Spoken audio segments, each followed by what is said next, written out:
ഫെബ്രുവരി 28-ന് ഇസ്രായേലും യുഎസും ചേർന്ന് ഏകപക്ഷീയമായി ആരംഭിച്ച യുദ്ധത്തിൽ ശക്തമായ ചെറുത്തുനിൽപ്പാണ് ഇറാൻ നടത്തുന്നത്.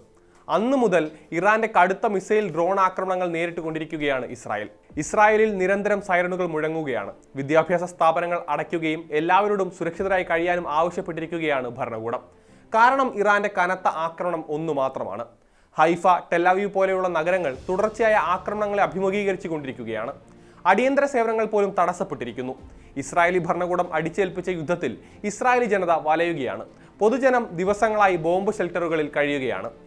ഇറാൻ പോലൊരു വലിയ രാജ്യത്തോട്, അതും വലിയൊരു സൈനിക ശക്തിയെ ഇസ്രായേലിന് എത്രനാൾ പ്രതിരോധിക്കാൻ കഴിയുമെന്നതാണ് ഉയരുന്ന പ്രധാന ചോദ്യം. അമേരിക്കയുടെയും യൂറോപ്പിലെ സഖ്യകക്ഷികളുടെയും പിന്തുണ ലഭിച്ചാൽ പോലും ഇറാന്റെ മുന്നിൽ എത്രനാൾ ഇസ്രായേലിന് പിടിച്ചു നിൽക്കാനാകുമെന്നാണ് അന്താരാഷ്ട്ര വിദഗ്ധർ ചോദിക്കുന്നത്. യുദ്ധത്തിന്റെ തുടക്കം മുതൽ ഇറാൻ 500-ലധികം ബാലിസ്റ്റിക് ക്രൂയിസ് മിസൈലുകളും 2000-ലധികം ഡ്രോണുകളും വിക്ഷേപിച്ചിട്ടുണ്ട് എന്നാണ് ഇറാനിയൻ സൈനിക വൃത്തങ്ങൾ പറയുന്നത്. അതിൽ 40% ഇസ്രായേലിനെ ലക്ഷ്യം വെച്ചായിരുന്നു എന്നും ഇറാൻ മാധ്യമങ്ങൾ റിപ്പോർട്ട് ചെയ്യുന്നുണ്ട്. അമേരിക്കയുടെ സഹായം ഒന്നുകൊണ്ട് മാത്രമാണ് ഇസ്രായേലിന് പിടിച്ചു നിൽക്കാനാകുന്നത് എന്നാണ് പ്രതിരോധ വിശകലന വിദഗ്ധൻ ഹംസെ അത്തർ അഭിപ്രായപ്പെടുന്നത്. അവരുടെ സഹായമില്ലായിരുന്നെങ്കിൽ വ്യോമാതിർത്തി പോലും നഷ്ടമായനെയെന്നും അദ്ദേഹം വാദിക്കുന്നുണ്ട്. 3 വ്യത്യസ്ത വ്യോമ പ്രതിരോധ സംവിധാനങ്ങളാണ് ഇസ്രായേലിനുള്ളത്.